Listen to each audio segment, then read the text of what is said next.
get when you combine two childhood friends who have never grown up, have an unhealthy competitive streak, and always think they're the funniest people in the room? You get the Unfunniest Podcast! 5, 4, 3, 2, 1.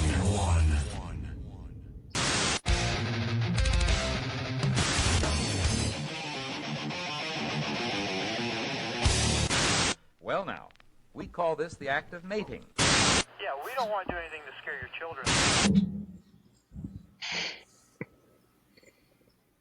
Yeah, actually, we do want to scare lots of your children. This is what we always do. All right, so I've been informed that this is episode 11. I was thinking it was 12, but this is actually 11. So welcome back live from Shelby Township, Clinton Township, and live from Port Clinton, Marble-Tucky, Ohio. Yes. Chris Danbury Township. Danbury Township. My apologies. That's right. I forgot about that. The one, the only, Chris Hammond. Yes.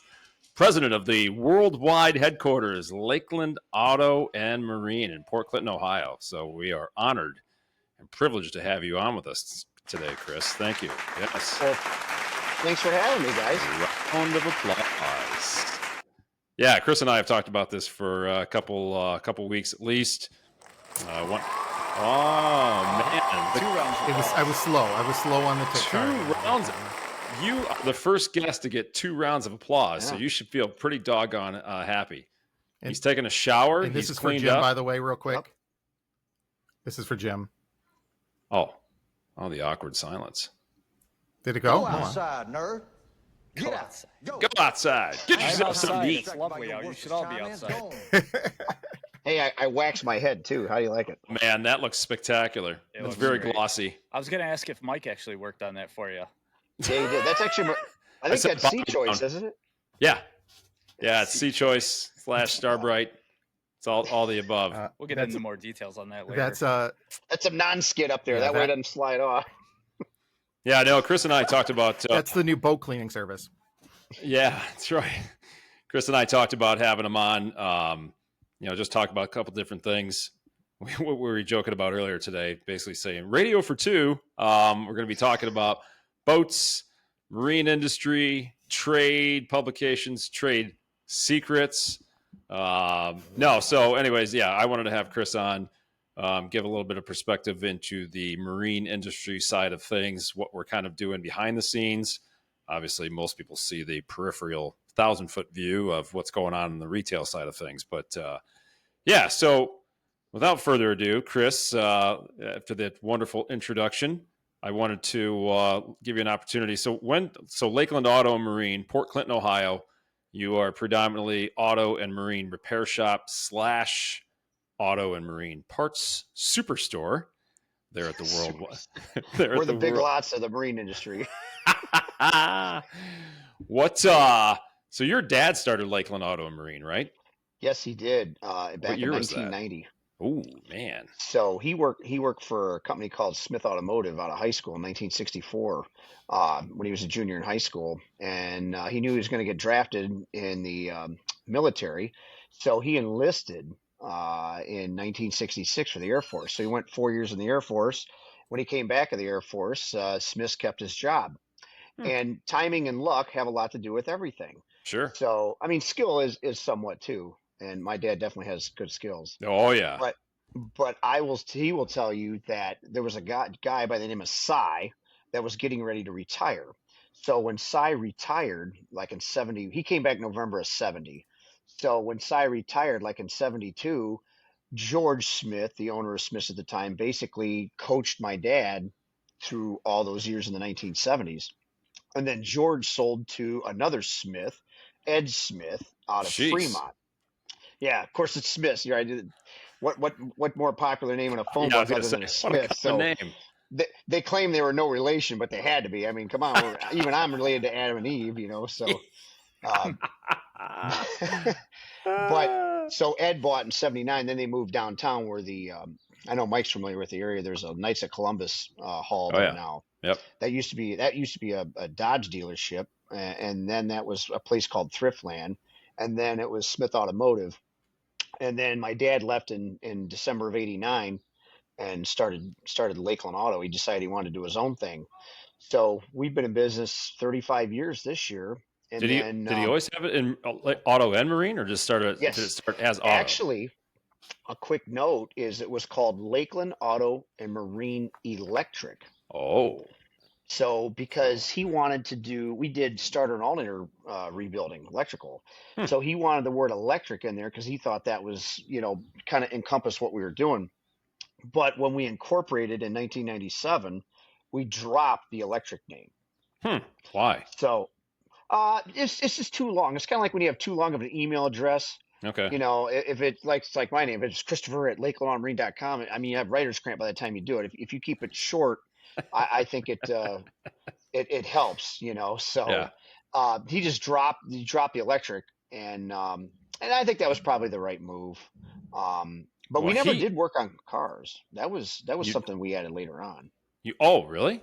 So it started No. out as a parts supply store to begin with. No, didn't even start that. It started out as just rebuilding starters, alternators, and carburetors, and turning brake drums and making hydraulic hoses. Oh, okay. I got you. But what See, happened? I've learned something new today. Hmm. Yeah. So, but what The but hard what hitting happened questions. is That's what we answer. in the in the early years, he always wanted to get into parts, but it actually takes some moolah, All right. So he just basically, it was so funny because when we started, he had such great ideas. It's like of course, you didn't have all the engines you have right now, but predominantly in the marine industry, you had Chevrolet back then, which is kind of the same now. Well, he would buy complete gasket sets, and if somebody would come in and say, "Hey, I need a set of valve cover gaskets," we just take them out of the headset and buy valve cover gaskets, shove it back in. That we didn't have all the inventory of all the stuff, so we would just kind of peel stuff out. So if you bought something from us, it looked like a flea market at first, because the box is taped and the wrappings out of it and everything. But that's how he got started. And then the first guy to come in and talk to us, basically big time, was Pat Young Service Company, and they were They're still around. Well, they sold to Fisher Auto Parts in Fisher, 2011. yeah, right. But they are 2009 or one of those two. But what happened is they were selling to Smith's. Well, Smith's sales started to decline a little bit. So, and then she went with Parts Plus, I think it was, or Big A, one of the big box or a buying group. Yep. So Federated was looking for a place, so they came and saw my dad. So that's how we got hooked up with those guys, and they've been great. They're like I say, that our sales guy then is still our sales guy now. Al. Yes. Jeez. He hired in, and then he was a sales guy in the 1980s when I was a little kid. So I guess to go back is probably one of your questions. How did I get started? Me. Yeah. Probably one of your questions is how I got started. So basically, I went to work with my dad every day. So, and he worked on cars at night. He worked on boats in the summertime at night. Wow. In the garage behind the house. And he did a lot of stuff, obviously, for Smiths. He ran the shop. And I was just always with him. So we go to boats, cars, trucks, all kinds of stuff. So in 1990, obviously, I just kept doing that. And then he broke me into the shop. But then my mother wanted me to go to college. Oh. My mother was, she's like, "Chris, you're not going directly into the work field force. It's not happening." And my dad's like, I need him. I got to have him. And so there was some animosity back and forth. So what I did is I split the difference. Yeah. And I went to BGSU Firelands for a couple of years for business management. I did not graduate, but I went there. But then You're one of the smartest men I know. That's why I didn't graduate, right? Yeah, exactly. So that's how that came to fruition there. And then in 1997, we built a new building. In 1998, I wanted to work on cars. Right? Yeah. I'm sorry? Where it's at now. Correct. Yeah, Correct. right. So my mom and dad bought that property in 1994, and the building was built in 1997. And I think we moved in. November of '97, I believe. I've Go got a ahead, question Mark. for you real quick, kind of while we're doing this. But so, being that I'm not in the same tax bracket as Mike and Jimmy, so I don't have a boat and not in this whole industry. But when it comes down to your seasons, obviously being here in the North, we don't have a year-round boating industry when it comes to that. But what do you see? And you've been in business long enough when it comes to repairs, when it comes to everything, is is your winter season kind of just as big when it comes to major items than it is maybe during the summer when you have a lot of maybe some smaller, some other things that you do? I'm just kind of curious that seasonality of it. That's a very good question. So that's one of the reasons why we kind of do both where we're at in Port Clinton. See, one of the interesting things about Port Clinton is Port Clinton city limits only has about 6,000 year-round residents. Right. But our metro area, I call it, has grown leaps and bounds even over the last 5 years. Catawba Island, Danbury Township, Marblehead. We have all kinds of homes. We have tons of people moving in here. This is like North Carolina or Texas, only colder. And they come up here, and this is where all their play toys are at. Your boats, your jet skis, your classic cars. That's why storage is so big here. But to answer your question more specifically, in the wintertime, that's why we do cars, because the car stuff is just year round. Year round, right? Anytime you mess with somebody's hobby, I don't care if it's guns, boats, cricket, whatever you like to do, whatever you like to do, that's what you want to spend your money on. And that's what you want to do. So it's always a 3-alarm fire if you can't do that. Like, for instance, Mark, if your car broke down tonight and didn't start tomorrow, that's probably not the end of the world. You got another car, you can get another car.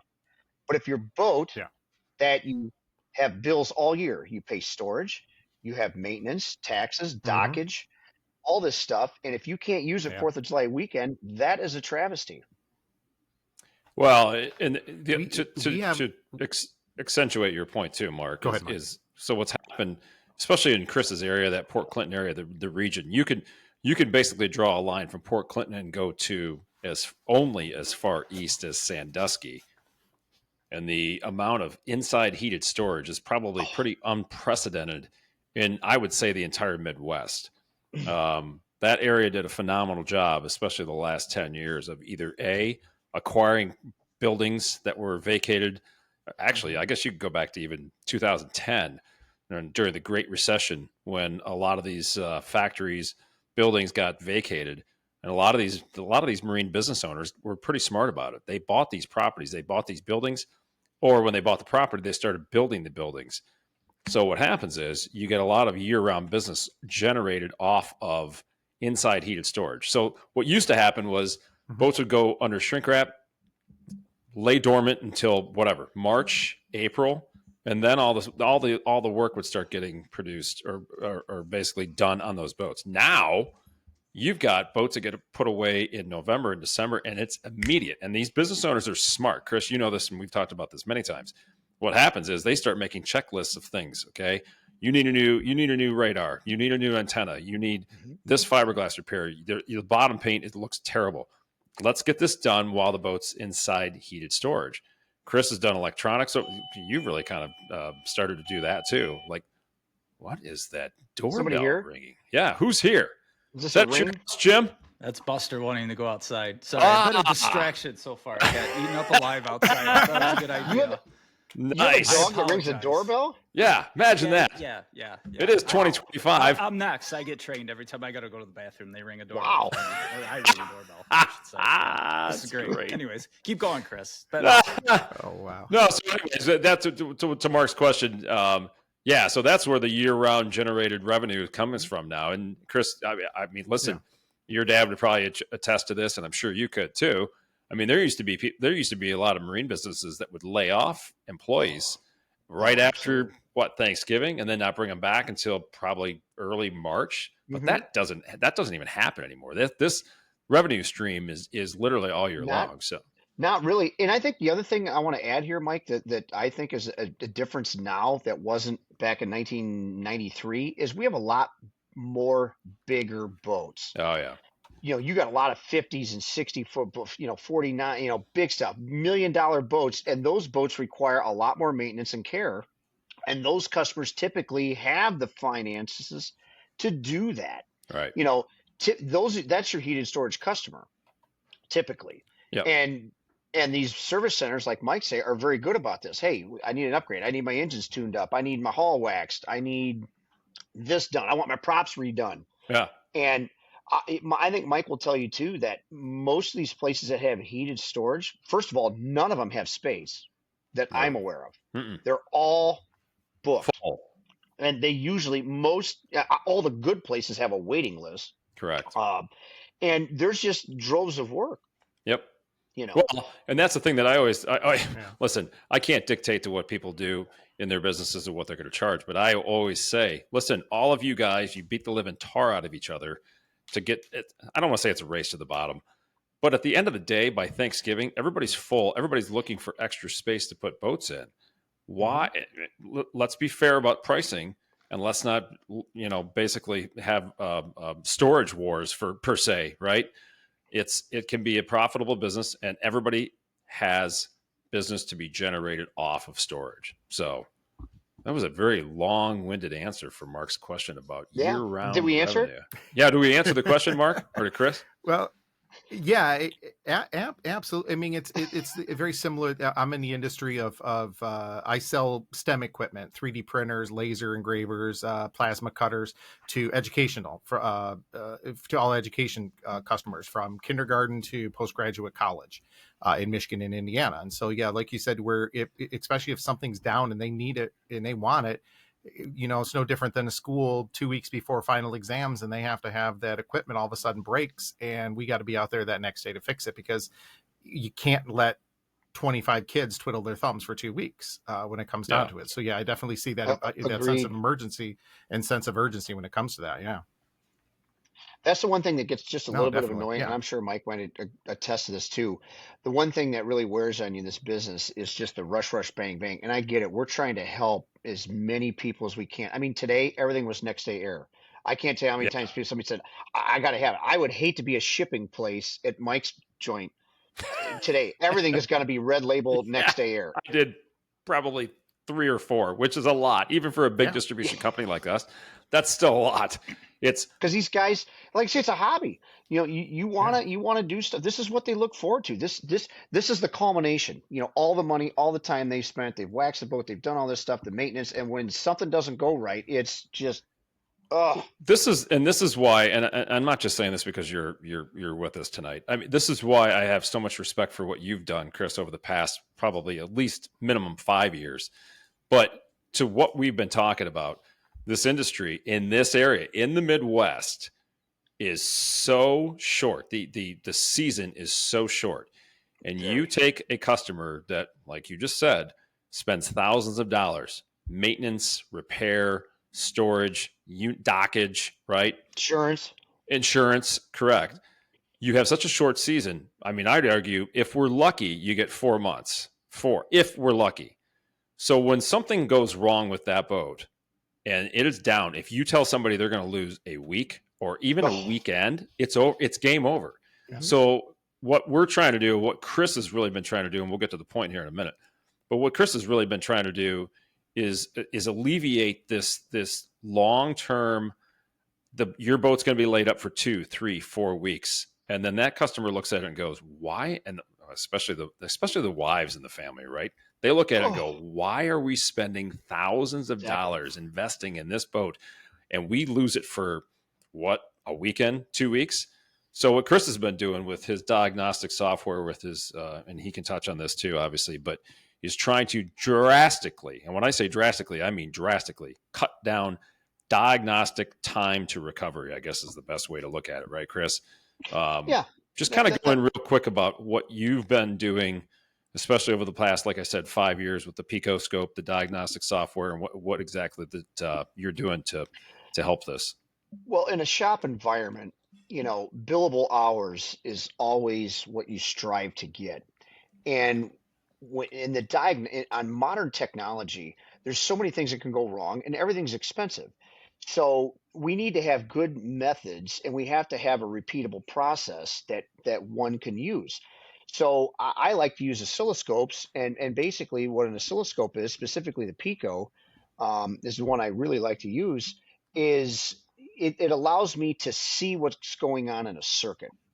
So it's no different if you're trying to diagnose a speaker or I'm trying to diagnose an ignition switch. If I can see that voltage go down the line, and I can see how long it took to get there, how long it stayed there, and how long it took to ship back, that gives me a huge diagnostic advantage. And there's nothing worse than going to anything, I don't care if it's car, boat, or whatever, and just start throwing parts. and we have this new invention called Google, okay, that people What's love that? to go to. We call it GARP, Google Auto Repair. So people type into Google, hey, my car, it's got a misfire. What should I do? And they go to these forums, Facebook or whatever, and they ask these questions, and then you get 10,000 opinions. Minimum. And then you put that on there. But you have to have a diagnostic strategy. And the joke I always tell in class is, and it's not really a joke, it's the truth. It's like, let's say you have chest pains, okay, and you walk into the emergency room. Do you want that doctor just to slit your chest open without doing any testing, any blood work, nothing, and say, you know what, Chris, your aorta, she's pretty plugged there. I think we're going to have to go ahead and bypass that. We hope that takes care of it, though. Yeah. I want to know what's wrong with it's true. Truth, yeah. And I want to know what's wrong without any disassembly. The goal of diagnostics is to figure out what's wrong without taking it apart. Yeah. That's my goal. Because it's what I owe to my customer too, because if we can diagnose something quickly, case in point, we had a 2018 or 2015 F-150 in the other day. Okay, now we just put exhaust manifolds on it. And I'm not trying to get in the weeds here, but this is how things go. Yeah. And the customer says, hey, Chris, or he told Ryan, our service manager, is like, hey, my backup camera doesn't work. Now, there's two things you never want to hear as a service manager. Ever since, and you people. Okay. Yeah. So if somebody comes in and says, hey, ever since you did this doesn't work, or, you people did this, you're in trouble. Now, this customer is a great customer. He was not a jerk. We've done work for him. He just said, hey, it worked before. Now, we're kind of in a conundrum here. Is this something we caused, or is this something that happened? Right. Now, my first comment would be, sir, your vehicle's a 2015. What's the chances a 10-year-old vehicle with 135,000 miles on it only has one thing wrong with it? Yeah. Okay. That would be my first comment that goes in my brain. But we owe it to the customer to check this out, because we could have screwed this up. Right. Now, it turns out, long story short, there was a broken ground wire in the tailgate, okay, which obviously the work we didn't mess with the tailgate. Right. All right. But using the scope, we were able to verify that we did not have a ground to the camera module relatively quickly. Because we could see how that circuit works. Yeah. Now, our choices are, we could buy a new camera for $1,152 or whatever it is. We could slam dunk that. The other choice is, put a APIM, which is the accessory protocol interface module, which is basically sync. That's the TV screen you see on your car, basically. And the Ford service information is kind of a, how do I say this? It's extensive, and it's an ohm-meter exercise. I mean, if I take the code that it said, and I followed everything that Ford wanted me to do, first of all, I'd have to have ohm-meter leads that are 10 feet or 20 feet long, because I'd have to check all these wires to and forth. A scope allows me to look and see what's going on. We were able to I was working with the technician, and I was able to. Yeah, how many? Not to interrupt you, but how many repair facilities would do exactly what you just said? Spend $1,150 on a brand new camera. And that's what kind of happens, and there's a, the other thing is in our industry, we have and I'm just jealous that I didn't come up with this. It's called Identifix. And I'm not here to bash Identifix, because we do use it. But what Identifix is, you pay a monthly service, and it's all these shops pay into this. And what it is, you can type in VIN numbers, cars, all this stuff. And I could type, like, you could call me up, Mike, and say, hey, Chris, my car's bucking and jerking at 55 mile an hour. Okay. I could punch in 2019 Ford Explorer 3.5 EcoBoost, bucking and jerking at 55 mile an hour. And it's basically like AI. And they will come up with, and they'll say, hey, 49 people said you needed spark plugs, 49 shops. 26 people said it was bad gas. 11 people said it was a bad coil. What is it, a series of deductions? What they do is they want shops like us to post fixes. Right. They want us to, so it's basically a nationwide database. Now, this is good. Okay. But here's the bad part, is it creates lazy technicians. Because what happens is you get these cars in, all of a sudden you're addicted to this subscription. So if Mark brings his car in and says, hey, my check engine light's on, all right, and we pull the code, it's a PO 457, small evap leak or something like that, and I punch this into Identifix, and 77 people said it needs a gas cap. Well, then I just walk up to the service counter and say, oh, give me a gas cap, because that's the number one thing that these guys said was the problem. You don't do any testing. Right. And then you slam the gas cap on the car, you send the car down the road. Guess what? You got a boomerang. Here they comes come. right back. Right back. And now you punch it back into Identifix. So again, not bashing them. It's got its place. But I see a lot of technicians use this as a crutch. And when you do that, you don't create. The problem is you don't do the thinking. Yeah. And when you don't do the thinking, go through the motions, you don't learn how it works. So back to the scope. The reason I like scoping is it allows me to see how the circuit works. And I can see it dynamically. And what I mean by that is I can see it as it's working. So almost any OEM test procedure is the machine, equipment, whatever you want, engine is going to be not in operation. It's disconnect this, ohm this, do that, do this, check this. I want to check it when it's running, you know, kind of like my doctor, you know, him and I, we go back and forth and he says, I said, you know, mechanics, we're kind of like doctors, you know, we have to diagnose. He says, well, Chris, he goes, you know what the big difference between you and me is? I said, what's that? He goes, I got to work on it while it's running. Yeah.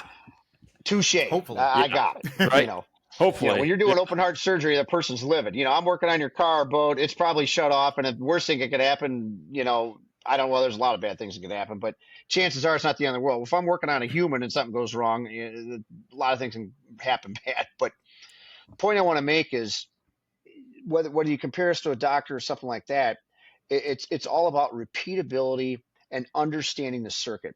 And the OEMs, a lot of them are anti-scope. I shouldn't say anti-scope. They feel technicians aren't smart enough to use one. And your best technicians, in my opinion, utilize scopes. Yeah. And what I've basically tried to do is take this scope, picoscope, and apply it to the marine industry. Because to Mike's point is when you have boats that are broken or don't work or this and that, you know, and you start putting every weekend, now you're next day airing parts and the shop's not profitable because you send a technician down there. He's down there for 3-4 hours screwing around doing this. Then you got to go get parts. Now you got somebody in a vehicle, run uptown to get parts. I got to wait for Mike to deliver it, which is tomorrow, and so forth. So you have all this lost time, unbillable hours. I'd rather be, you know, take the scope down there and say, you know what, this is what's wrong. Well, without I can call. Yeah, call the and without naming the specific dealers that you've done this for, or even the technicians, but how many different times over the past 2 years especially have you given me circumstances where you get a phone call, and this again speaks to your credibility and just how you've grown this business and really helped the industry. But how many? I mean, you're getting calls from, you're in Port Clinton, Ohio. You're 2 hours away. You've been up to the Lake St. Clair Shores, Harrison Township area. How many different times now in the past 2 years to come up and do 4 or 5? Yeah, right. To do diagnostics on boats that they've thrown $3,000, $4,000, $5,000 worth of parts at, and countless hours of diagnostic misrepresentation, I guess you would call it, right? Mm-hmm. When you come up and what you had one instance last year, it was 25 minutes and you're like, boom, done. I know exactly what's wrong with it. Got the boat back on the water. The customer was happy as a lark and problem solved at that point. So again, this is where we talk about getting people back. Go ahead, Mark. With that being said, and Chris, with the methods and with what the scope and what you're doing, why aren't other repair shops kind of using this, and why are other repair shops? Is it a high cost to begin with to introduce it? Is it lack of knowledge on the repair shop side? Is it just curious? Excellent question. Yep. I think I have an excellent answer. So in our industry, technicians per se are usually tasked with owning your own tools. Okay. And I'm not going to rip on Snap-on here or the tool trucks, but I am going to make this point. So one of the things about a tool truck account, whether it's Snap-on, Matco, Cornwell, whatever, is you have a truck account and they have credit. Well, a picoscope, to get everything you need, in my opinion, it's close to a $5,000 investment. And it's a little bit of work to do it. So a lot of people say, "Oh, I got to drag out a lab scope, like it's almost like I'm pulling a freaking a wagon up a hill or something." You got to practice with it. Well, a scan tool, for instance, is instant gratification, right? I can plug it in. It's got a GUI interface, graphical user interface, and it tells me codes. and maybe it'll tell me what I should do in a wiring diagram. Well, a scope, I have to have some system knowledge. And for instance, Pico, I'm not aware of any tool trucks that sell them. So most technicians, they don't have $5,000. It's up to the business owner to invest. Correct. Right. That's the hurdle, or one of the hurdles. And if they do, they want to use a scan tool, because scan tool, I can use it on everything. One thing about a scope is technically it never needs updated, because all a scope is voltage over time. Guess what hasn't changed? Voltage over time. Right. Been that way since Adam and Eve showed up. So I don't need an update for it. Now, are there updates to Pico, and do they do a nice job with features? Yes. But the nuts and bolts of the equipment does not need an update. That's an advantage. And to me, you use both, scope or scan. And this is where the technique and the knack and the experience comes in as you get older and get more used to this, is which one to grab first. Those are the two drivers that drive the change. And I will tell you that General Motors, for instance, so in the marine world, the stuff I work on, I don't do a lot of outboards currently. I've been getting asked more and more to do them. And it's not that I dislike outboards. I have a boat with outboards, if that tells you anything. But my experience is mostly with the car platform, and the inboard IO market is kind of an extension of that. So I would say, like a GM V8, like a Vortec 5.7, 350, 8.1s, those are the kind of mainstays in our industry, and they're still out there. Yeah. I mean, there are millions of them out there. Yeah. And the 4-stroke outboard product is coming. We had a pretty interesting case study last year that a dealer really had a bunch of trouble with. Took a year to figure out. And a year. See, this is what I'm talking about. A year. That statement right there. And the problem is it's not, I don't want anybody to think that I'm some kind of genius or smart. It's got nothing to do with that. It's got to do with technique, and it's got to be, you have to be disciplined. And what I mean by that is you have to have a routine. And that routine is you don't wake up and say, you know what, I'm going to check fuel pressure on this, or if you have a routine, this is what you do. I check this on every job. I do this, and that. That way you don't run into holes. Right. And that's one thing I try to coach these guys. You need a routine. If I get a 2018 Ford truck on my bay that doesn't start, or I get a 2024 Robalo that's got a misfire, I have a routine for that. And that's the key that I'm trying to coach these guys, so you don't run into holes. And believe me, I miss a lot of stuff. I don't want anybody to think that I am Nostradamus and diagnose everything. That's not the key. Go ahead. Well, you brought up a good point, though, when you said the key word right there was coach. So I want you to dive into a little bit as to how you've evolved now, and how you are actually now employed by a tech center in Milan, Ohio, that brought you on to actually teach classes on Picoscope diagnostics and diagnostic software in general. So kind of speak to that, if you would, please.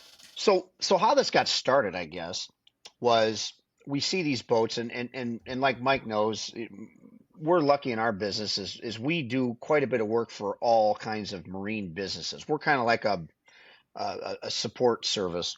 Correct. More or less. Obviously we do a lot of retail, but our core business is our dealers that we're servicing stuff for. Well, I just see them getting struggle with this stuff, and I see how the OEM has them go after these problems. I'm like, we got to do something. Well, you add up, all these issues, and they have all these problems, and there's money invested, and the boat's not fixed, and the customer's mad, and you wind up in court, some of these deals. So I decided to pool together. I called all the dealers, and I partnered with some people at the school, and we came up and we did our own class. We rented eHovie, which is in Milan, Ohio. Yep. Mm-hmm. And we rented eHovie, and I did, I think I did 3 2-day classes in 2023. And I didn't know, I never taught before in my life. I had no experience. I've had people come up to me and says, Chris, have you had professional coaching, a presentation? I go, hell no. You teach at Harvard? Yeah. I felt like I could connect with these people, and because I am a technician, right. I've been there. You can relate. I'm still there. Okay. Right. So I just looked at it as like, look, we got to do something. And the number one issue we have in this industry is morale. The morale is terrible. It's blank this job, blank that job. The shop sucks. I'm not getting paid enough. I'm not this. The boats are paying. The customers are driving me nuts. It's hanging all upside morale. down in a bilge. Yes, hot. It's 500 degrees.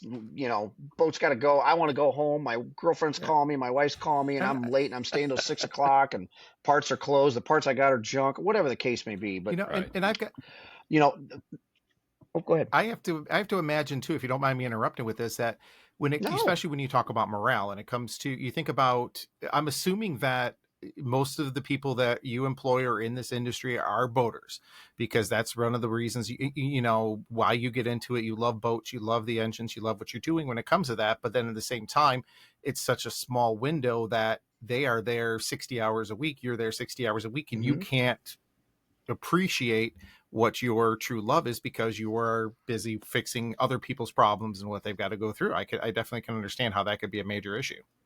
Yep. You know what I really like about my job? This is what I tell people. Dealing with Mike.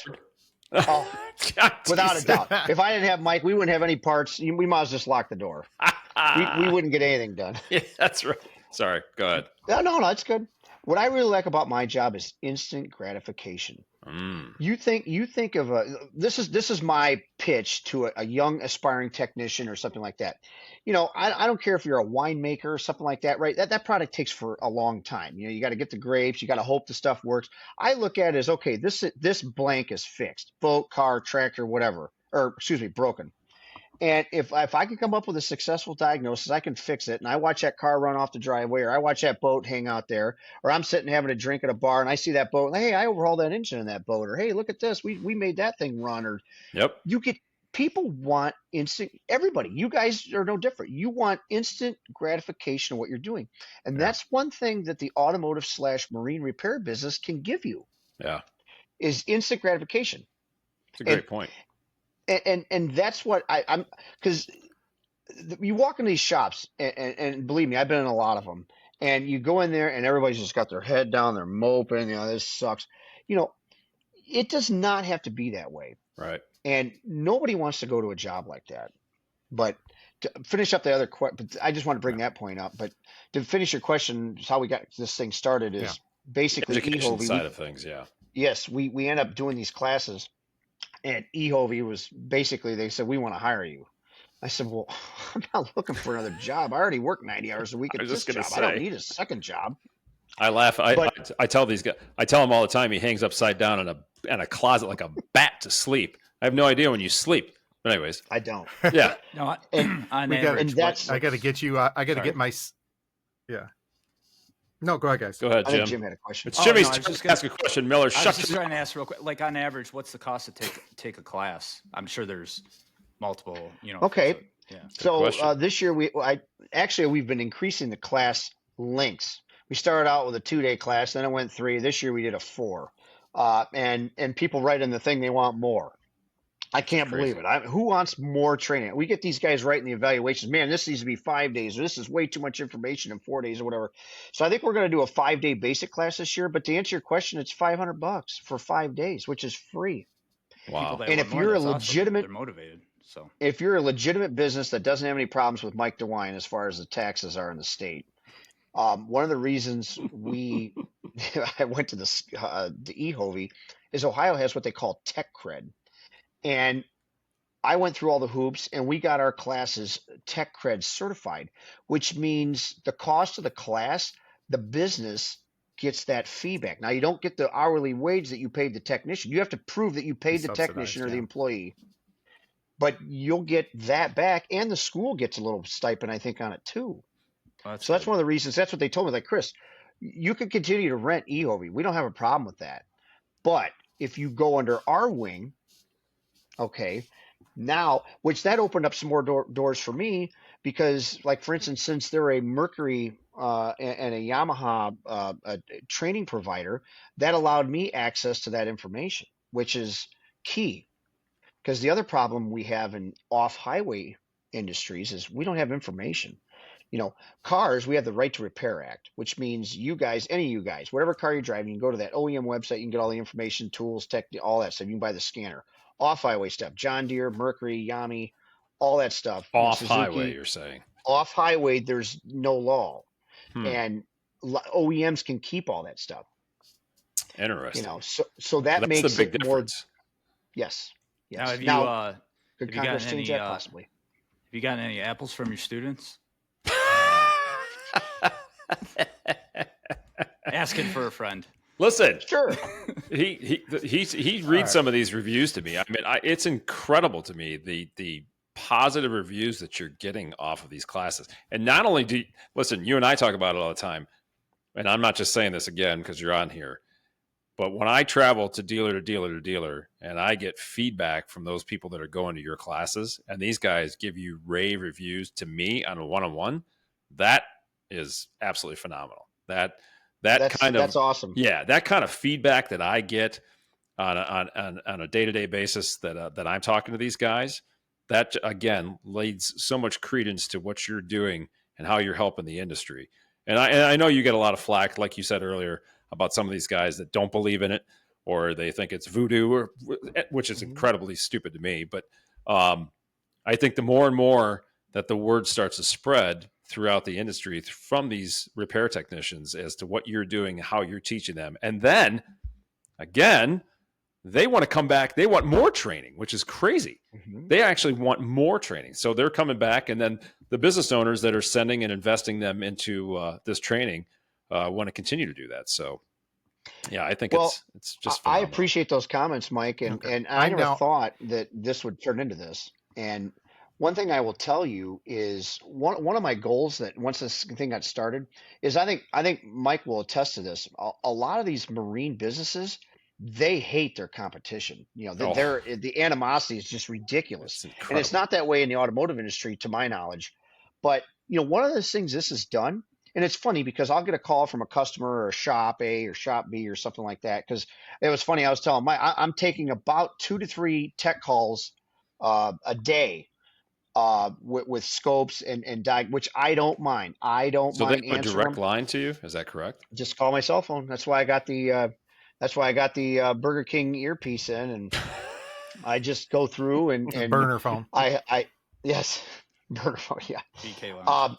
But what we're doing is we're creating a network, and I don't know who said this. One of you guys is smarter than me to know is we are smarter as one, as a group than we are as one. Right. And what I think is good is I took a call from 2 different technicians at one dealership today on 2 totally separate jobs, and they're all networking together. Like he talked to the lead technician, hey, why don't you give Chris a call on that? And he had the scope and that's fine. I think that's great because I want those guys to think, hey, I got somebody I can talk to. Yeah. Not that I'm a counselor or anything. I don't want this to be, the trust tree or the nest or whatever with Will Ferrell, but I just sometimes you need to talk to somebody. And I can tell you, I have that friend network. Yeah. And this is what I tell people. One of the best things about going to any training, I don't care if it's sales training or boat training or whatever, is the networking. That is the most underestimated positive to any training event, because you know what? When you go to training, there's somebody might be sitting right next to you. He's got the same drive. He's got the same passion that you do. And you know what? You take his phone number. Yep. It's kind of like a mechanic Tinder. You get his phone number, and mechanic you talk to him. Tinder. I love it. I just made that up. Yeah, that's pretty good. You should trademark that immediately.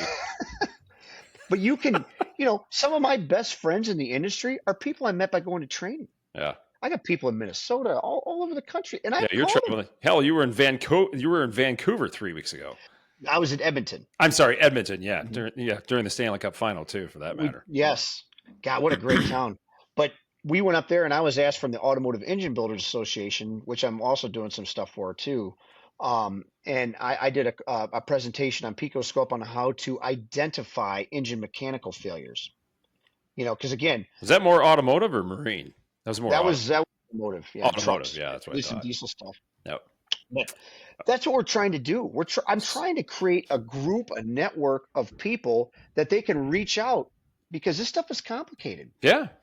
And there's enough work for everybody. So, And all right. So now we're going to give you a chance to plug. So let's say you have an aspiring technician that wants to attend one of your training sessions. Where do they go for that information? Now, you don't have the schedule out for the fall yet. Is that correct? I don't. I haven't sat down and done anything. In fact, they just brought me my contract today to sign. Oh, wow. for the 25-26 school year, which I did sign. Okay. They actually drove it out to me and had me sign it.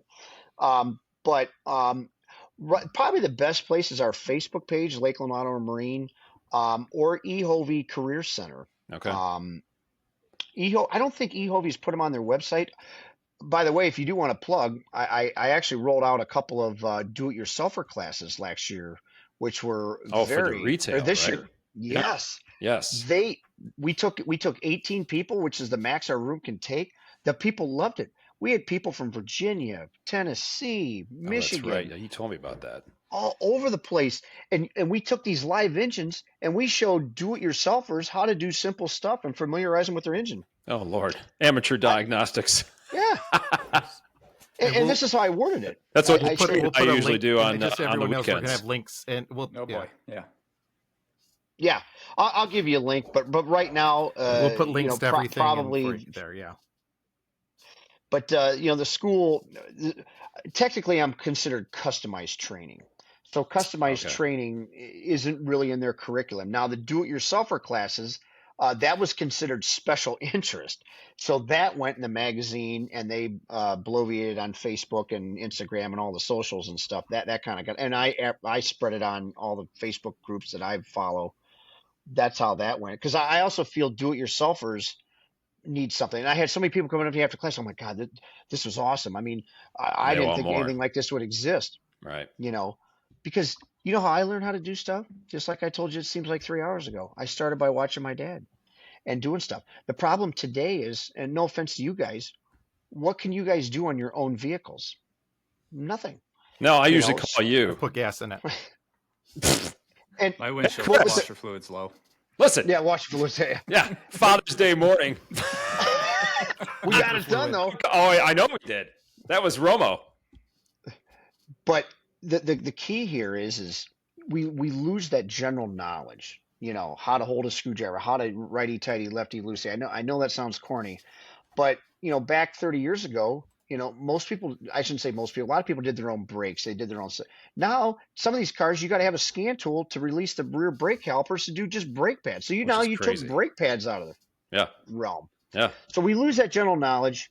That's why technicians are such in high demand, because we need, you think about mechanics. I just want to make this other point. I know I got 30 points here, it seems like. But maybe 40. But or 60. Think about what it takes to be a mechanic. There's science in gasoline. There's physics. Sure. There's mathematics. There's chemistry, right? I mean, burning gas is a chemical reaction. That's four things that I have a very limited knowledge of. Electric. Miller, on the I'm other running out hand, of over here, fingers Mr. Electricity. Chemist himself. Yeah, magnetism.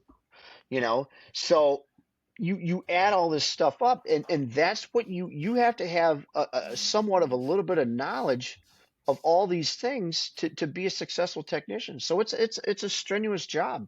I love my job. I wish everybody could have as much fun as I do. It's a lot of work, but I feel really good. You never sleep. All right. That's why I'm 100. Everybody's like, "Do you drink coffee?" I'm like, "Nope." I have an he doesn't. extreme. I have an extreme important question. This is an important question that has to be answered right now. Important question. How big of a dump was the old Cleveland Municipal Stadium?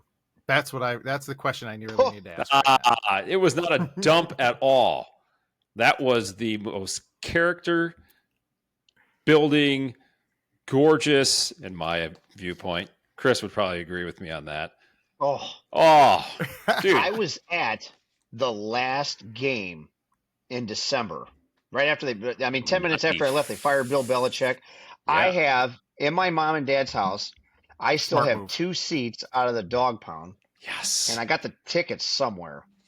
You do have tickets still? Somewhere. I think my mom's got them. She brought it to me the other day. It's like, Chris, I got these tickets. I'm like, don't throw those out. I think it was the Oilers. I think they played. I can't remember. Was it the Oil? I don't remember who it was. This is I was 30 not years the ago, last- Mike. This Well, is 1995. dude, that's I was crazy. a senior in high school. Yeah, that's incredible to me.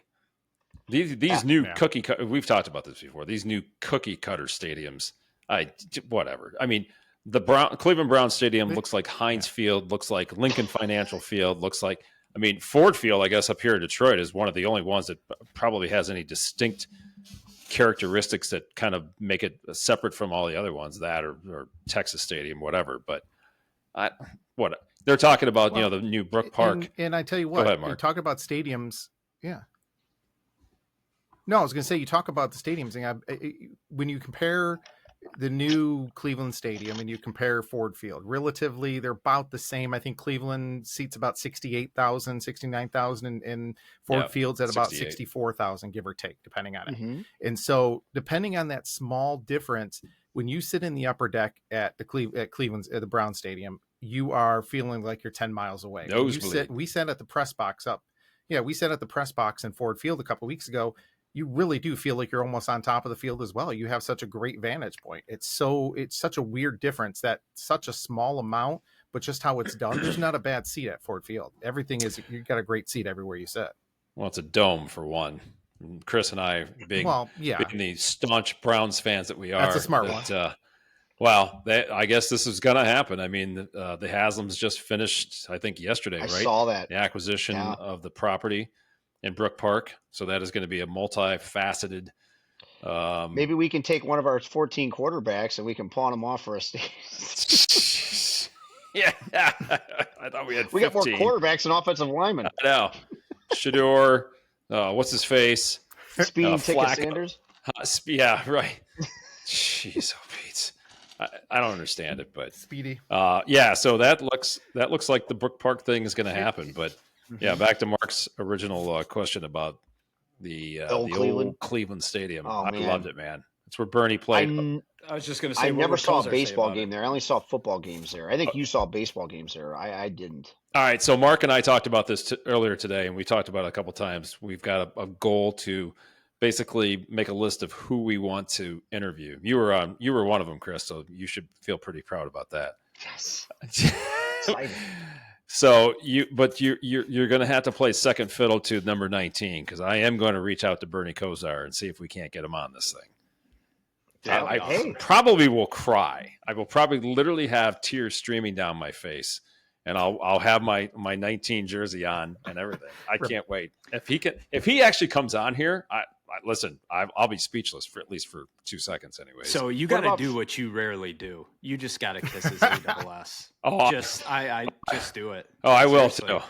I'll tell him, man. You were my idol. I idolized you. I'm a nobody. Icon. You're an everybody. Yeah, exactly. You're everything. Like just be relentless. Yeah, exactly. Bernie's just a Cleveland guy. You talk about stayed in town. Yeah. You got some lag. Well, he's totally a Cleveland guy. I mean, he worked the system even back in '85. He worked the system, the NFL auxiliary draft, to basically be able to be drafted by the Browns. He wanted to go back to Cleveland, and then after he went back to Cleveland, that obviously, the city admired him for that. Then he started winning, and he went to 3 AFC championship games, that close to the Super Bowl. He's still an icon. Chris, you can speak to this. He's still an icon in the city. I mean, people, without a doubt, he's a hero still to this day, 40 years later. Probably more than LeBron, because LeBron left. Absolutely. Are you kidding me? Yeah. Don't even talk to me about Even though LeBron got James. us a world championship, Bernie. Yeah. Bernie's, kind of like Jim Thome, maybe a little bit, Sandy Alomar. Yeah. Right? Tito to some respect. Now Tito's doing well in Cincinnati, but Mark Price, Brad Doherty. I'm gonna start. I saw a picture from the Cavs signed Larry Nance Jr. I saw just before I came on here with you guys, 1-year deal. Oh, they did? Yeah, just 10 seconds before we got on. Oh wow! So I always liked him. Yeah, Larry. We had. That's what we need. I feel like we need a little nostalgic. Cavs, yes. Yeah. We just need something. Cleveland needs something to be happy about. And all we look forward to is these sports teams. And I'm an Ohio guy like you are, and I'm all Ohio sports, Yep. whether it's Ohio State or anything. I cheer my own turf. But it's just with Cleveland, we get so close. The Indians, 94. I thought that was the year, and then the strike, that struck out our chance. And I think we would have won the World Series. We were literally one strike away from winning the World Series. That was 97. That was the Marlins. 97. Poof. Yeah. Gone. That went done. Remember Jarrett Wright had that Game 7 start? Had a pretty good start for a rookie. Yeah. And then Mesa, and look at Class A now. All of a sudden, he can't get anybody out. Dude. Miller, I told you we were going to go back to old school Cleveland style here. You're going to have to take you're really going to yeah. Well, Tigers. I'm gonna play devil's advocate on the 94 Indians team, because to me the 94 Expos probably were the ones even harder up than the Indians were. The Expos, when you consider everyone they had on that team, that would have been a heck of a world. Oh yeah, they had Martinez. You had Vladimir Guerrero. You had a lot of those, a lot of guys on there. Yeah, Pedro. I don't know the Expos. I didn't have a passport, so I didn't watch them. Yeah. And you had Cliff Floyd. You had Will Cordero. You had Marquise Grissom, Moises Alou, Larry Walker.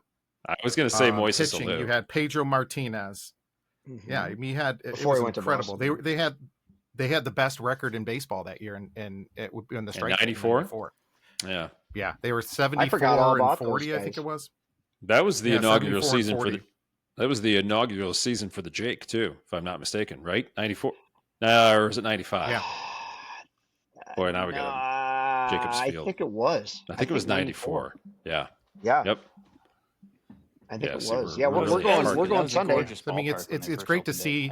We got to go to that one game. Yeah. It's great to see what, Mark? So you said you're going to the game this Sunday, Oh. the Tigers Guardians game this Sunday. Tigers. Yep, LSU Tigers versus the Guardians. That's Massillon Tigers. It's the Massillon Tigers. Yeah, that's right. Man, Detroit looks. well. Man, I'm they got the bats. I'm Do they looking at have the standings pitching? right now. The Guardians. We're going. I think down. it's the opposite. They have the pitching. I think it's going to have the bats. 11 Guardians going into, or we're currently are 11 and a half games. They're in second place, 11 and a half games behind the Tigers, who are still. Okay, so they have the best record in I don't baseball. think they're going to do it. They're not good. Okay, so the Indians Guardians, whatever. They have to go, I believe, 55 and 23 the second half of the season. The Tigers would have to play 500 baseball. If you look at the Indians, Guardians, run differential right now, they're what, negative 47, if I'm not mistaken? I can't fathom how they would turn it around. Not to say that it can't be done, but I don't foresee that happening. Not with that type of negative run differential. No, it's not going to happen. Not with that kind of run differential. Have you seen our schedule for July? That's brutal. Oh, it's brutal. Oh, and we got Tim. As soon as they bring Tim Herron in, Miles just walk everybody. He can't get anybody out. He can't get anybody out, right? Here comes 3 walks. Class A. He might strike some. We don't have an everyday center fielder. No. We don't have an everyday right fielder. We don't have an he keeps screwing with. I think Vogt's okay. I'm not bitching Vogt here, but I think you got to have some solidification in the lineup. You can't. He loves this lefty righty stuff, and he plays this game all the time. Yeah, he's messing with the lineup too much. I think. Way too much, I think. Yeah, and I haven't been able to pay as much attention to them, obviously being me neither. I'm but... just bits and pieces. I'm like you. I look at my phone, I get updates there, and I'm like, what are we doing? I have not. I'm lying to you. The only time I watch them is we go over to my father-in-law's house. He's a staunch Guardians Indians fan, whatever you want to call it. And I watched a game Sunday when we were over there Saturday. That's actually the first complete game I've watched. You watched? Yeah, yeah, that's about me too. I don't think I've watched a complete game. Tigers or Indians, Guardians, Spiders, Miller, Spiders. This That's season. A great name. Admit it. The Spiders would have been a great name. Hey, the Spiders would have been phenomenal. I would have. Cleveland, we have Spider. Huh? We have Donovan Mitchell. He's Spider. Oh, gee. Is That's that we something right. to do with got Charlotte's Web Yeah. and your daughter, Charlotte? Is there a connection here, Mark? Yep, Charlotte's Web. Yeah, exactly. No, they So, were the spiders. well, yeah, back in what? No, I mean, originally were spiders, spiders, yeah. early right. 1900s. Yeah, and See, I I learned think it something. I has to didn't do know with some that. type of didn't know trademark. that Is either. probably why they couldn't get it. Yeah. Okay, They were so the I spiders gotta- initially, then they changed over to the Indians. I gotta give Chris another a big pat on the back because last year he real quick, Zach was your first employee that you hired after you took That I over hired. after you took over Yes. for your dad, correct? You bought the Yes, business. I from your hired him dad. in 2014, and Yeah. I bought the business in 2015. But he was my first official hire. Yes. So what Chris did, to his credit, everything we talked about, morale and everything else, Zach is a huge, even though he lives down there, he's a huge Tigers fan. So Chris foot the bill for a suite at Comerica Park for what it was there, 20 of us, 25 of us, something like that. Something like that. 20. I got his entire family, Yep. and Becky and no I. offense, Mike, we had a couple of tickets left, so I said, "Hey, Mike, I know you live up here and Yeah. north of the border here, so You want to? why don't you?"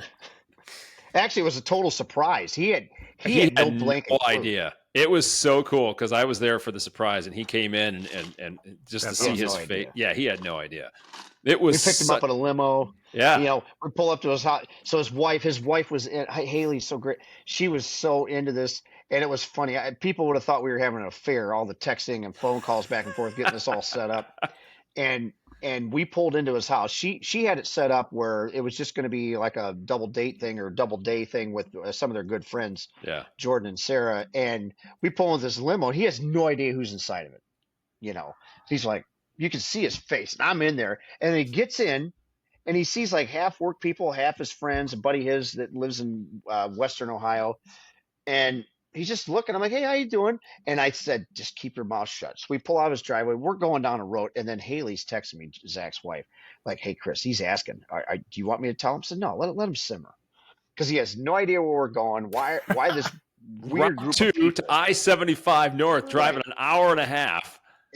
Then he gets on 75. He's thinking, okay, you know, where are we going? So then I finally said, we're just going to go to a Tigers game or whatever. He goes, "Well, what's this for?" I said, "Well, it's your 10-year work anniversary." I'm like, "Oh." So the rest is That's history. awesome. Yeah, It that couldn't was- have been better. Dude, that And was we a- actually got a double header because Well, there was a that's right, it rain was out a or something doubleheader. the day before. So we got a free doubleheader in the suite. It was, I mean, they just kept feeding us. They kept feeding us drinks. Oh, by the end of the, we had our end own of the personal evening. waitress. They come in. I mean, they were in there like every 5 minutes. You need anything? You need any chips? We bought the unlimited hot dogs. Yeah. Then This there is was some other. Park. You're talking to two Indians fans. And you got Zach, who's a Tigers fan, but here we Oh, are. it's huge Tigers. Yeah, I know. Yeah. So It's Mark and actually I are what I going to wanted get to you our do. numbers before the end of the night. So Yeah, that's Not right. a problem. We aren't hiring right now, Jim. Sorry, but there may be an opening soon. You You know, need a so janitor in case there or is. anything? I mean, Yeah. nothing? I'll say it again. I said janitor. I mean, I'm good at switching out garbage bags. Cleaning the you know, floors. you name it. Yeah. I'm real big on morale, and I think things like that will pay back Huge. tenfold. You know, when you have Mhm. good people like I feel we have, my goal is, one of the two hardest things to do being a businessman that I'm trying to figure out here is acquiring and retaining help. Those are the two Talent. hardest things to do. Yep. And I think Yeah. you do something like that, you show appreciation, something like that. And the other thing I'll tell you, I'll give away some of my secrets here, is you always include the family. Yeah. So whether they have a significant other, their kids, you include them. If you do something individually, because I'll tell you, the key to a guy's heart, this is going to sound corny, is the wife or the girlfriend. Because if I ask an employee, "Hey, I need you to stay after, I need you to do this," the wife, "Oh, come on, really?" But it's like, "Oh, you know what? He kind of takes care of you a little bit Yeah. here. Oh, okay." Well, again, not to what's the word I'm looking for? I don't know. But going to 150 different dealers that I have, not every single one of them is a repair shop, but you talk about morale and the way that your guys get along and the way that your guys smile is pretty cool. It's pretty neat. You could tell as a business owner, you take care of your employees, and I give you a lot of credit for that. And I think you deserve all of the the credence that goes along with that too, because that's pretty neat. It's something that you do not see a lot. It's a simple saying: if you take care of your employees will take care of you. Absolutely, absolutely. And they'll understand it. And I do it for two reasons. I bloviate a little bit about it because it's also a good recruiting tool.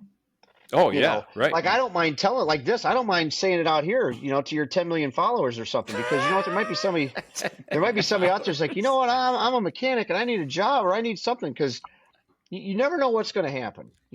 Owning a business is a lot of fun, can be a lot of fun, but it's a lot of work. A lot of work. And you always got to have your radar on, 24 hours a day. Radar's got to be on. You always got to be paying attention. You always got to have, I have a list.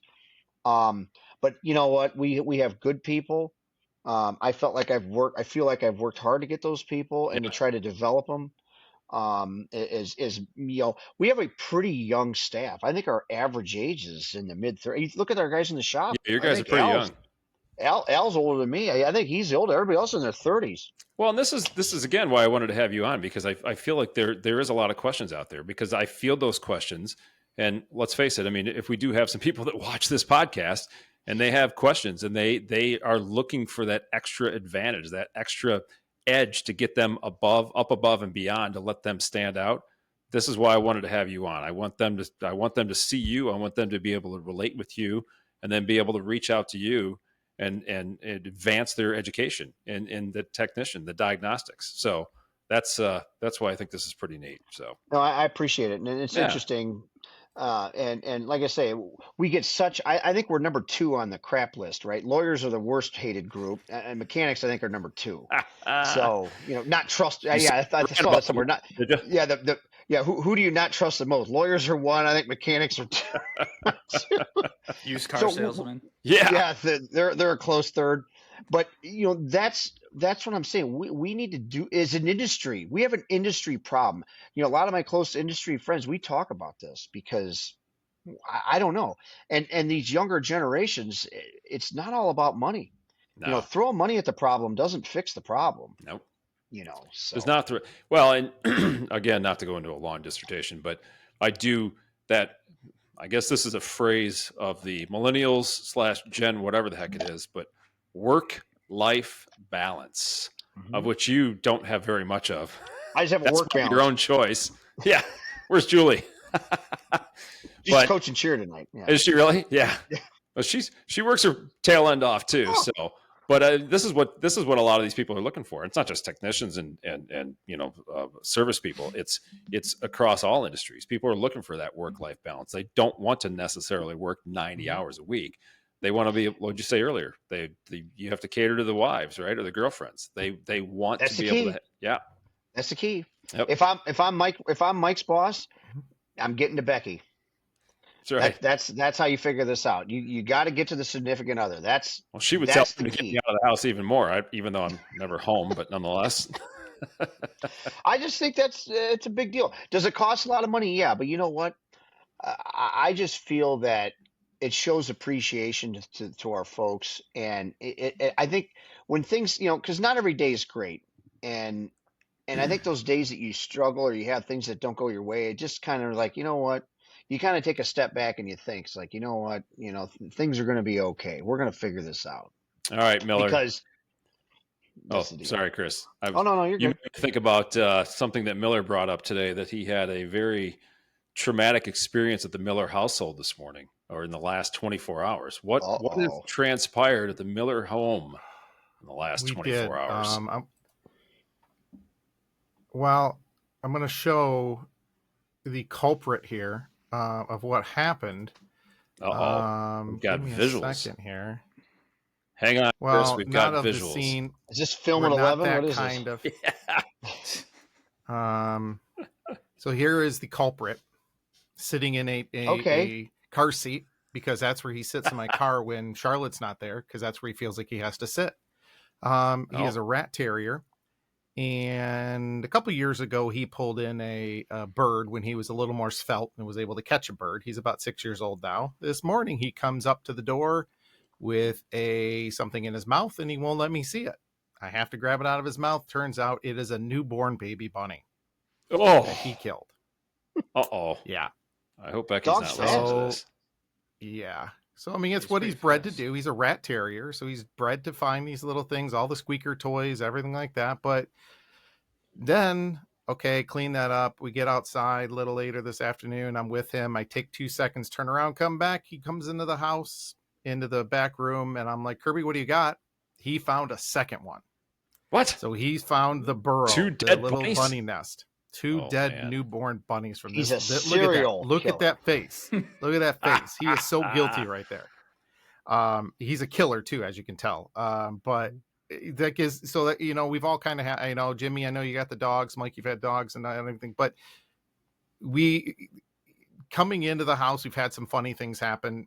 Casey, our shepherd we used to have, she pinned a possum to a fence when we lived in Warren and put it up on the fence. And I never heard a bark like that before in my life. But have any of the dogs, and Jimmy, I know you probably have, brought any weird presents into the house? Yeah. I've been thinking all day ever since you texted me about this, and I really can't think of anything. I mean, they go out and harass squirrels, and the squirrels just They go haven't up the caught tree, any? and then they end up talking trash to each other. You can tell, but I mean, my old dog Kyle,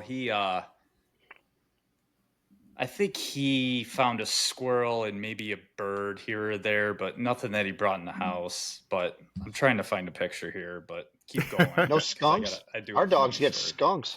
Do they Oh, really? Yeah. Oh, Oh, Kirby's gotten skunked twice in the last Oakley- couple of years. So, Oakley Yeah. chases. Oakley will chase bunny rabbits, and he's come precariously close to getting one before, but he's never got one. And then he'll chase squirrels. He can't. He's not as fast as a squirrel, obviously. But Mhm. he'll get at that back door, man. You let him out, and he takes off. Listen, for a pug, he's got some bunny rabbit in him. Because number one, he's got a vertical like I've never seen from a pug before, and then he's got some serious speed too, where he can almost catch the bunny rabbit. Can't catch the squirrels, but he's come close. it's He likes to one mess of our it's dogs amazing. caught a bunny, I think, but I think she let him go because we're dog people too, and where we live, there's a pond that's not maintained, is the words I'll use. So it's kind of grown up. So there's all kinds of varmints Aren't you and the president of the coyotes and association?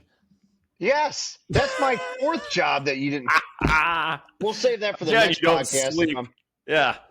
Yeah, if I'm invited back on again, we'll talk homeowners. And Mike's a Invite him homeowner back on. association guy now. So I know. Yeah. I know it. Mike's a lot of things. Mike's a pain in the rear end, everything else. But there's one thing that Mike always has, and he's always does. And here it is. Oh, It's time for everyone's favorite segment, Mike's Rant of the Week. And now, here is Mike with his rant. thank you, Kathleen. Very So, much for Mike, that what is introduction. speaking of all this, what's your rant this week? So this, once again, it's all of my rants, Chris. I'm sure you've heard some of them. Do seem to revolve around automobile driving. These wonderful people, and as usual, of course, my biggest pet peeve is the left lane driver.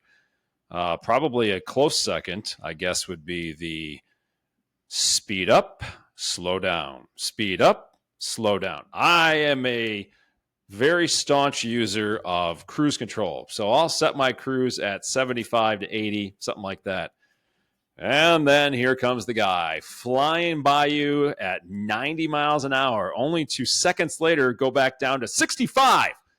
And he's behind you. Then all of a sudden, here he comes up again. You're like, what in the world are you doing? Then he'll speed up past you 90 miles an hour, pull over in front of you, and slow down. So now all of a sudden, you got to take your cruise control off, right? Mm-hmm. Guy gets back in the left lane, speeds back up again, slows all the way back. And then you're looking at him, you're like, what are you doing? And they look at you like, well, I have no idea why you're getting upset, sir. So Yeah, or yes. they're on their phone. One of the two. Oh, the one.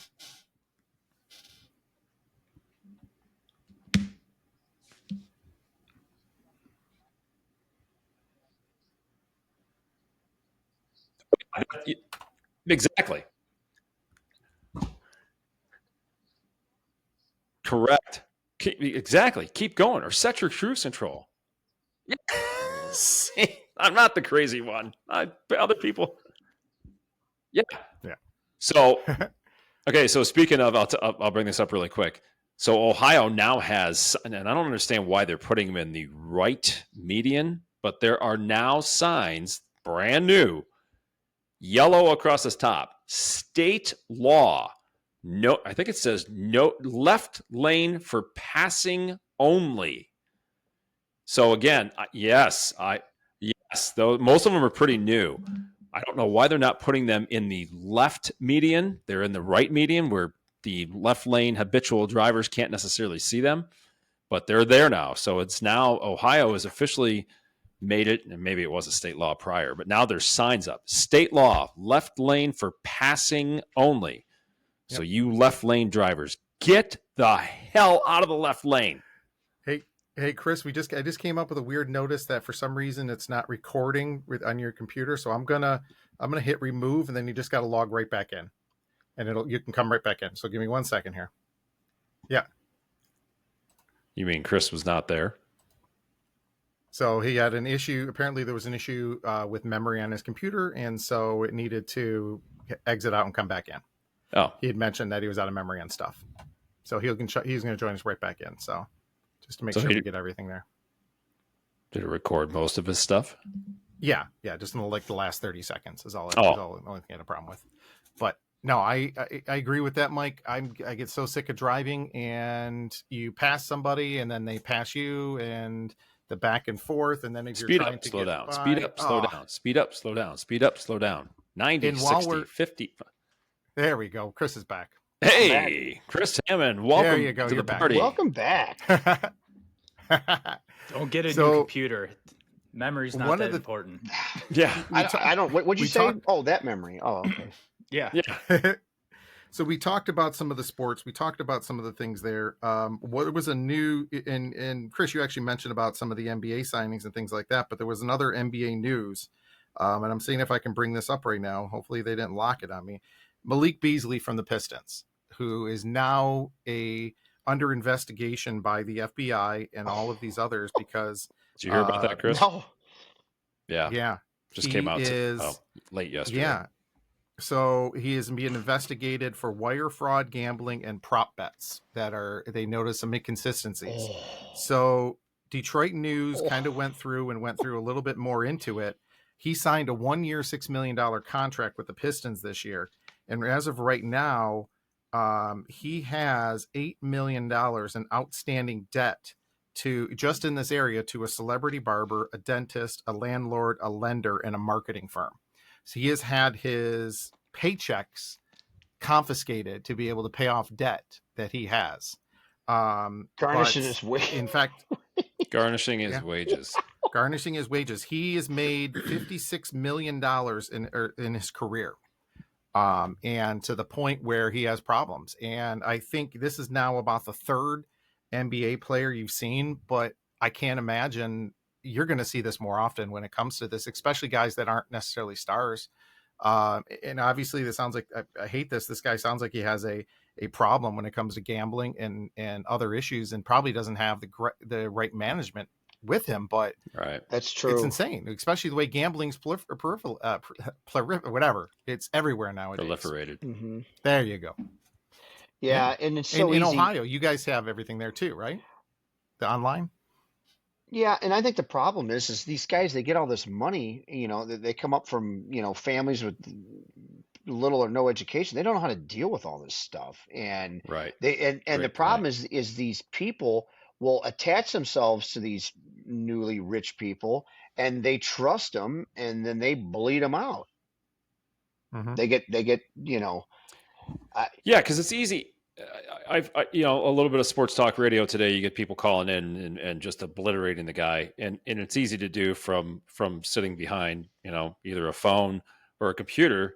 But to your point, you just made a great point. These kids come up in severely underfunded, undereducated families, and they just have no idea. Because again, I think it's easy to say, how can you do that? How can you blow that kind of money? How can you risk making that kind of money by gambling? But to what Mark said, it's obviously it's an addiction. It's a problem.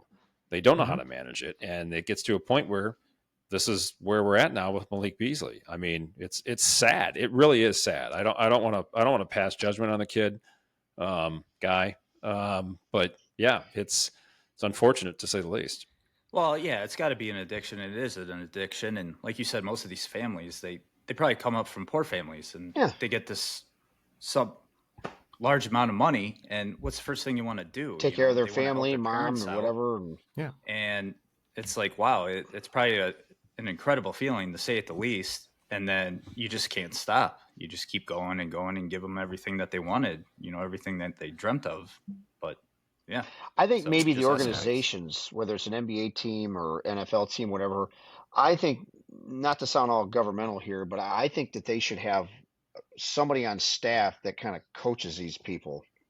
It should be a paid position. They do. I would think they do. They I mean, they have ethics committees, right? Counselors, when they whatever. come into the league, they have to they have a mandatory orientation to the league. And it's a couple of weeks long where they go and they sit and they talk to financial managers. They have ex-players come in and talk to them. But it's the whole fact of, and this was all the sports, but it's never going to happen to me. I'm better than that. I got better people around me than all these other people do. You talk about your hero, Mike. Look what happened to Bernie. Yeah. His dad. Yep. Yeah. He was taken advantage of by his family, of all people, his own family. Yeah. Right. I mean, you want to talk about something that really strikes home. That's a slap in the face and then some. But I mean, look at JMO from the Lions last year. I mean, again, I think if you look at his situation, he was not betting on the Lions. I don't think he was betting on the NFL. He was betting on other baseball, NBA, whatever. But he was doing it. The only problem. Yeah, he was in the building, which, again, I think that they have these counselors that are teaching these guys, you can't do this. For some reason, he decided to do it. But that is clearly not to the level that Malik Beasley is now facing the situation that he's in. So, yeah, it's crazy. That's bad, man. I feel bad. That's yeah. I think it's horrible. They go through, they get taken advantage of, and it sounds like after reading some of this article, he made some bad decisions, got involved with some of the wrong people. There's a lot. In fact, I got to get the article out and I'll send it out. But Major League Baseball is going through an issue, and some of these others where they've got these predatory guys who essentially loan minor league players money based upon, and then they get it based upon their projected income. One of the guys is from Padres right now, and I'm drawing a blank on who his name is. Got about $1 million or $2 million, and now he has to repay $3 million because of this. Now he's also signed a $200 million contract, so $3 million is nothing to do. Nothing to him, right? It's a gamble. These guys are giving them money based upon what potential future earnings. They're going to lose a lot more than they win, but it's that they want the car. Kids want the cars. They want the jewelry. They want everything right away. And now with NILs and everything else you're seeing, and money that now high schoolers are going to get eventually here. It's insane the amount of the realistic money. I mean, it's you talked about. Think about how many lottery winners go broke and have problems. It's because what professional athletes do in a lot of cases, they hit the lottery. And it's no different than a lottery winner who doesn't have experience and they just got a check for $100 million when it comes down to that. No, it's crazy. And one last thing too, Mike, we talked about for anybody that hasn't known Mike and I, one of the things that we are looking at doing, we're trying to talk to some people. So if anyone is still listening to us now through this, Mike and I are trying to get into start working with some high school games in the fall. We lost Chris. So Mike and I are working at trying to, and Jimmy, about doing some broadcasting for high school sports. So one of the cool things, here comes Chris again, state champs here in Michigan, one of the largest when it comes to the high school sports promotions, high school sports viewership, basically reporting. Mike, you just noticed this, that Channel 4 and them, they're going to put over 50 plus live high school games starting this fall. And I think that's pretty incredible. WDIV Local 4 has partnered with State Champs Sports Network, which is going to expand their coverage of high school sports in Metro Detroit, including more than 50 live game broadcasts. So what Mark and I were talking about, Chris and Jim, and I think what's happening is, and Cleveland's the same way, and it's all pay for play, pay for views, whether it's the Red Wings, whether it's the Cavs, the Pistons, whoever. So I think what's going to happen is you're getting the local broadcasts that are going to start going into high school, which I think is awesome. I think it's great. Yeah. I think there's nothing better than high school basketball, high school football, whether it's girls or boys, Organic. baseball, whatever. Yeah, right, exactly. So high school sports are where passion, talent, and community come together. WDIV Vice President and General Manager Bob Ellis said, when you want to be the best, the State Champs Sports Network is the best in Southeast Michigan. And this partnership allows us to elevate that experience for families, fans, and athletes throughout Metro Detroit and beyond. So again, starting this fall, Local 4 viewers will get an expanded live game coverage, which is, again, this is awesome. Highlights and exclusive behind-the-scenes content from schools across Southeast Michigan. It'll be available on air, online, via streaming, and through their social media platforms. So this is, again, I think this is absolutely awesome. So what's great about this is I think obviously being on television, it's going to get student sections involved again. Yes. I think it's going to have a comeback. I really do. Heck yeah. Yeah. This is what I've been advocating for. And it's going to be a little somewhat fake at first, but once you get students there that haven't been involved, they're going to be like, all right, this is an awesome atmosphere. Yeah, this is the NBC station in Metro Detroit that's going to have a live broadcast from a high school football game, from a high school basketball game. Jimmy, that's a great point. I think this is going to be spectacular. You're going to. I would challenge all schools that are going to be on this. Who can be the loudest? Yes. Yes. Bingo, baby. I love it. That's a great point, Jim. I don't have a gift yet, but we're going to come up with one, and it's going to. You have plenty of gifts. It's going to be a wild card, Jimmy, the wild card T-shirt. Let him talk. Yeah. Miller will wash your car for you. Miller Car Wash. And Chris will diagnose it. Yep. Yes. You got water in the electronics. Exactly. Michael, and Miller in a mankini. Oh no! Oh, that is not something we want to see. God help us all. Is he Doc at Belmont too? Here we go. So that's going to start. That's going to start this fall. So I'm assuming with football, Friday Night Lights, which is going to just. I am so excited about this. That seriously pumps me up when I heard that. It totally does. Hey, Mike, are you still going to do some announcing this fall and stuff, even though your kids are all out of school now? Or I am. They've asked me to. They've asked me to come back, so I'm nice. I'm absolutely going to do that. Yeah, I've got so much of a passion for it not to. Well, like Mark said too, I think what we're going to try to do is incorporate some actual our own amateur live play-by-play broadcasting from different sporting events, whether it be high school football, basketball, whatever it might be. So, yes, this is our freelance on the weekends on a Friday night. Doesn't interfere with our quote-unquote real careers by any stretch of the imagination. Instead of sitting around... It's that time of year when it starts to wind down for you anyway, so... Yeah. I mean, listen, people always say, well, how do you find the time? Well, I don't watch TV. I don't sit around and relax. Yeah, you especially don't. What's TV? But, what's TV? Yeah. Did you watch that series? No, I haven't watched a TV series in just Cobra 10 Kai. years. I'm in Cobra Kai. That's right. Chris got. Hold on, I'll tell you that really quick too. So I have no idea where in the world you found time to watch Cobra Kai, but he got me into Cobra Kai last fall. Good stuff. And he totally got me addicted to it. That's awesome. Mostly because he wanted Elizabeth's shoe. Awesome Look at me. All right, I gotta leave. I'll be back. Oh, okay. Sorry, Julie. I didn't mean to bring up Elizabeth's shoe on the podcast here. Yep. But Chris totally turned me on to that. I need a couple minutes. Maybe longer. Actually, gonna take that long. Well, we got to watch her and Tom Cruise in whatchamacallit? Cocktail. Yeah. You remember that, Mark? Oh yeah. You remember that beach scene? That's the first CD I owned.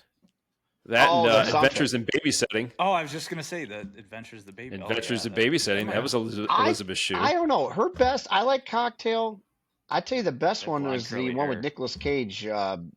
Leaving Las Vegas. Thank you. Yes.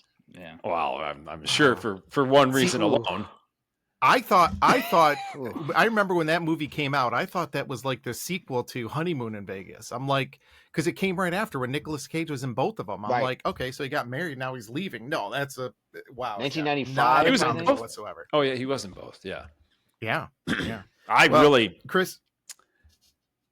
I was going to say, I definitely, my crush started with Karate Kid with her, and then The Adventures in Babysitting. She did a phenomenal job in that movie. I don't remember watching that. I'm gonna have to watch that. Oh, you're gonna have to watch it. Yeah, you'll fall in love with her all over again if that's possible. It's not. You know what, Jimmy? You know what we need, Jimmy, is we need a sticker of Mike's face with the word "phenomenal" over the top of it with an F. That's what phenomenal we need. with an F. You know when it's something great, it's phenomenal. That's Mike's catchword right there when it comes to it. But I'm pretty sure I personally still need babysitting, as I'm 39 years old, so she would be first on my list. Hey, she's 61 years old. She can be my babysitter anytime. She looks great still to this day. Chris, we really want to thank you for coming on tonight. I think that honestly, it is really good to hear about a lot of these things. A lot of the things that I don't, because I'm not as handy when it comes to it, kind of learning what you guys do, what kind of goes through it there. Really appreciate you coming on and kind of sharing everything with us. Thanks for having me. I had a great time. I didn't realize we were 3 hours long. It just flew by. I'm gonna plug you again, just because I admire so much of what you're doing, and I'm not just saying that. I think what you're doing for our industry, for our trade, is absolutely spectacular. Don't stop, please. Don't stop. Keep it going.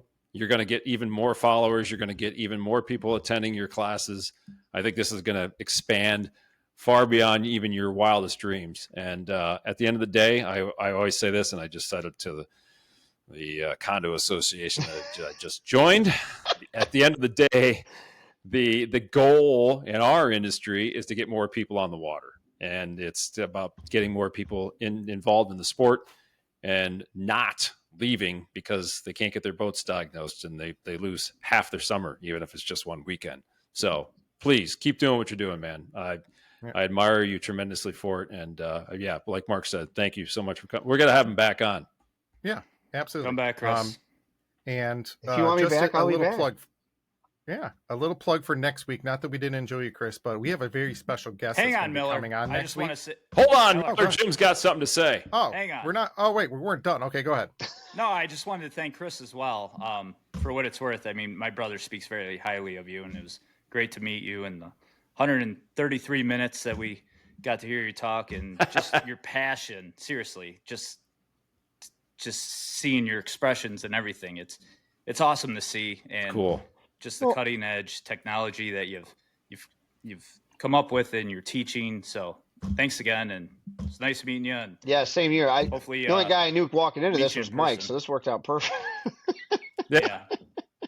No, thanks for having me, guys. I enjoy the banner. I like the sports talk, and thanks for allowing me to bloviate a little bit. So I appreciate it. Yeah. Oh, what have we got up here, Miller? All right, go ahead, Miller. Sorry. Looks like somebody not to that we Ford didn't Edge. appreciate you. We really appreciate you coming on. We're going to have a special guest next week. Many people call him Sebastian, call him the Cartnark. We call him Agent Sebastian. Yes. And for those aren't familiar with his work, here's just a short little clip. The word goes when I leave it. Oh, well, What the fuck if you like it or not? Fuck you. no, not after me. Put it on my car, and I'll break your fucking face. You're too old to do that, sir. The point is, Here, about your point. why don't you want to have a polite? Why are you spitting on your own car? My problem is you left the car out. But that's the whole point. Is you should care about your fellow shotter. Well, why not? Does someone hurt you at some point in your life? Well, you are an a-hole. Sorry, sir. Wouldn't you hate it if you were sitting around? Why don't you make me take that car? No, see, that's my problem. That's not my problem. My mission. My mission. Why don't you make me put that car? My mission is to help. You just asked me to. My mission is to help you find within your to take, sir. Side. Uh-oh. You fell for the thing. It's getting caught up. Must be that Comcast internet, that Michigan internet. Yeah. What if you did that, sir? Yeah, that's right. But yeah, I'm serious. So we're excited to have him on next week. So he's coming on? It's going to be hilarious. He's coming on, yeah. Um, I had no idea. So I had Agent no Sebastian, idea. the Cartnark. Yeah. So I went on, I do this weekly rant thing. So I don't know if you saw, that was one of my first ones about the cart I saw returning it. people. Yeah. So then I did the whole 10-second video of, look, this is how long it takes to actually put a cart back in the cart corral. I saw that. Well, so your Johnny sent me a link to him because Johnny watched me on my rant. Yeah. So your Johnny sent it to me. He's like, Mike, you got to check this out. This goes right along with your rant. So I watched this and I sent it to Mark and Jim. I'm like, dude, this is an actual thing. This guy chases people down. This is absolutely so cool. So Mark, to his credit, reached out to him. Dr. Said, Phil. Yeah, he's been on Dr. He's got like 1.4 million followers, this guy. So I had no idea he even existed. So we're going to have him on. And that's cool. I'm glad he's doing when this. You sent that to me, and I was just dying laughing. Everybody's looking at me like, what's going on? And I just instantly forwarded it. But Mike's got a field day with this guy. Now. Oh, yeah. This is going to be an intense, out-of-control podcast by far. I want some of his magnets. So he wears a bulletproof vest. Does he really? Yeah. Oh yeah. He's probably worried. Yeah. There's a lot of crazy people who do something like that. Oh, but he got a gun pulled on him. Yeah. Wow. Yeah. So he's got. It says Agent Sebastian Cartnark. Yeah. So where's he at? Where's he from? Hour and a half. California. From California. Yeah. Yeah, I think Sacramento, California. But we come an hour and a half, so appreciate it again, Chris. So thank you guys. Chris, you get the award for the longest podcast so far. Yeah. Cart guy's probably going to beat me. It's 4th of July coming up. What's special? I think the three of us, Mike, Jimmy, and I, we know we're going to be out on the boat, and hopefully Fun Miller's not out. And Chris, what about yourself? What big plans you got for the day off? Which you know what? We aren't working Friday and Saturday, and I plan on boating. I got some friends. My in-laws are coming up, and I know we're going to the Guardians, Indians, whatever you want to call them, on Sunday. And I hope to do at least some boating Friday, Saturday. I got a boat. I haven't used much, so I need to do that. What kind of boat you got, Chris? I have a 272 Robalo 2024. Robalo. Yes. God, we just saw a ton of those. Yes. Bought it from. I told you, Chris. I'll give you a plug. Happy Days Boating, Port Clinton, Ohio. Is your local Robalo dealer. They were absolutely phenomenal, to use Mike Ward's words. It was roll out the red carpet from sale to delivery. I couldn't be happier. I love the boat. Twin Yamaha 250s. The thing's a rocket. Awesome boat. It takes the water. We had a 21 Key West, which was a great boat. Bought that from Catawba Moorings back in 2015. That served us well. I got almost every dime out of it that I had in it, literally. But we were kind of going to get out of boating, and then I looked. I said, I got the same problem Mike has. My daughter's only got one more year in school. She's just a year behind. I'm like, we got to do something, because we're going to be empty nesters here in about 2.5 seconds. If I don't do something now, it's over. So went back and jumped back into boating. But yeah, that's what I plan on doing. I'm glad you guys are doing stuff good too. But yeah, heck yeah. And Mike, Mike and Jimmy, are we going to do a short live in-person broadcast of the podcast on Friday? Well, we keep teasing that because we were going to do it from Kaylee's graduation this past Saturday. Yeah, that was a little out of hand. Probably we did not do it. Should do one from a boat. You got to do one from Mike's boat or something. Yeah, we've talked about doing that. It's a marina. Right there in the little let's pavilion get together back there. Yeah, I think we're gonna have to talk about that. We need to do it before or after, or when we're on the boat. Mm-hmm. Let's absolutely. come up with one and just we're gonna film content. Absolutely. Because you got all winter to stay inside. Yeah, believe me. So I love hibernation. No, we appreciate it. Appreciate everything here. Now, but now we got this last piece. Want to say goodbye to everybody. Thank you guys again for everything. We got our 1 minute. So, for some reason I can't hear anything. You guys, can you hear that? I got it. Hear anything? Yeah, I got it. Yeah, I can't hear it on my end, but no big deal. But thanks again, everybody. Thanks again, Chris. Thank you guys. Like, share. Thanks, Chris. Happy 4th. Yeah. Happy 4th of July. Absolutely, everybody. Next year's a big one. 250 years, right? Holy cow, that's crazy. All right, everybody, have a great week. Have a great 4th of July. Thanks again for Chris coming on. And thanks for having me. We'll see everybody with the Cartnark next week. I can't wait. Be safe, everybody. everybody. See ya. Have a good one.